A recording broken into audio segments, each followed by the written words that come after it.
আমরা আজকে যে অঙ্কটা নিয়ে আলোচনা করব তা হলো 4 মার্কের জন্য খুবই ইম্পর্টেন্ট, যে 3 ইয়ার মুভিং অ্যাভারেজ। তো আমাদের 3 ইয়ার মুভিং অ্যাভারেজ আছে, 4 ইয়ার মুভিং অ্যাভারেজ আছে, 5 ইয়ার মুভিং অ্যাভারেজ আছে।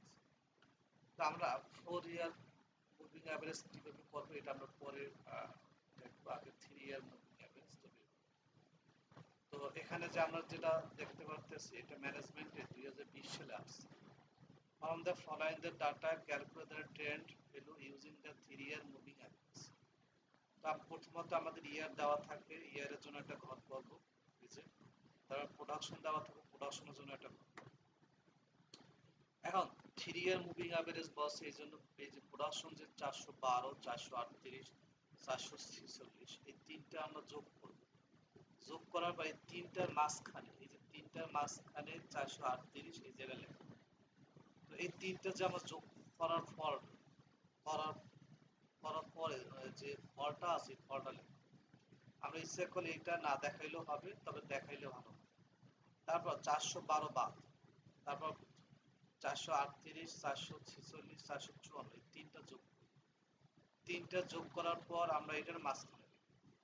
তো আবার 438ও বাদ দিতে হবে। এখন 446, 454, 470 এই তিনটা যোগ করার পর এটা মাঝখানে লিখব। আবার 446ও বাদ, মানে একটা বাদ দিতে হবে। তারপর 454, এই যে 446 বাদ 454, 470, 483 এই তিনটা যোগ করে তিনটার মাঝখানে লিখব। হ্যাঁ, তারপর 454 বাদ 470, 483, 490 এই তিনটা যোগ করার এই তিনটার মাঝখানে লিখব। হ্যাঁ, যোগফল। তো এই পরে আছে দুইটা, কিন্তু আমাদের দরকার তো তিনটা, এই জন্য পরেরটা করার প্রয়োজন নেই। পরে আমরা এটা হচ্ছে 3 ইয়ার মুভিং টোটাল।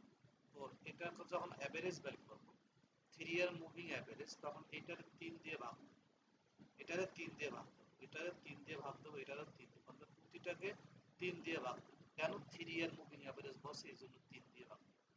যদি আমাদের 4 ইয়ার বলতো 4 দিয়ে ভাগ দেব। তারপর এখন আমরা একটু 4 ইয়ার মুভিং অ্যাভারেজটা কিভাবে বের করা এটা দেখব। 4 year moving average টা কিভাবে বলবো? Calculate the 4 year moving average from the following the data and show the trend. আমাদের ইয়ার দেওয়া আছে, ইয়ার গুলো আমরা লিখবো, আর প্রাইস যেগুলো আছে এগুলো প্রাইস গুলো লিখবো। তো 4 ইয়ারে ঘর হবে একটা, দুইটা, তিনটা, চারটা, পাঁচটা, মোট 5টা ঘর হবে। আর থার্ড ইয়ারে ঘর হবে আমাদের,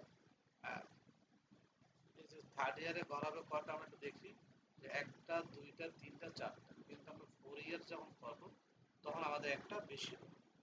তো ইয়ারের জন্য একটা ঘর করলাম, প্রাইসের জন্য একটা ঘর করলাম, 4 ইয়ার টোটাল। এটাও 4টা যোগ করলাম, 1, 2, 3, 4, এই 4টা যোগ করে দেখো যে এটা মাঝখানে, এই 170 এবং 120 খানে মাঝখান হয়। কারণ দুইটা দুইটা যদি বাদ দিই তাহলে মাঝখান তো এটাই হয়, তাহলে এটা আমরা টোটাল যোগ করে যাবে। আবার 153 বাদ 170, 120, 120, তারপরে হচ্ছে 240, তাহলে 170, 120, 200 এবং 240 এটা মাঝখানে পড়ে, এটা 730। আবার 170 বাদ পরের যে 120, 200, 240 আর 280, এই যে এইটার মাঝখানে পড়ে এই যে 840। আবার এটা বাদ, মানে একটা একটা বাদ দিতে দিতে যাবো, তাহলে একটা, দুইটা, তিনটা, চারটে, চারটা যোগ করলে চারটার মাঝখানে পড়ে এটা। এটা হচ্ছে 4 ইয়ার টোটাল।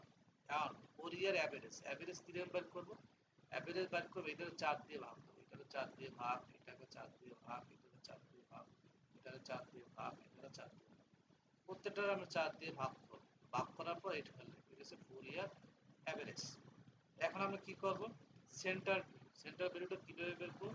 এই দুইটা যোগ করে 2 দিয়ে ভাগ করব, 2 দিয়ে সব সময় এই দুইটা যোগ করে 2 দিয়ে ভাগ দিয়ে রেজাল্টটা এই জায়গায় লিখব। আবার প্রথমটা বাদ, এই দুইটা, এই একটা, দুইটা, এই দুইটা যোগ করে 2 দিয়ে ভাগ দিয়ে এই জায়গায় লিখব। আবার এই দুইটা যোগ করে 2 দিয়ে ভাগ দিয়ে এই জায়গায় লিখব। আবার এই দুইটা যোগ করে 2 দিয়ে ভাগ দিয়ে এই জায়গায় লিখব। এটা হচ্ছে 4 ইয়ার মুভিং অ্যাভারেজ। ধন্যবাদ সবাইকে, পরের ক্লাস দেখা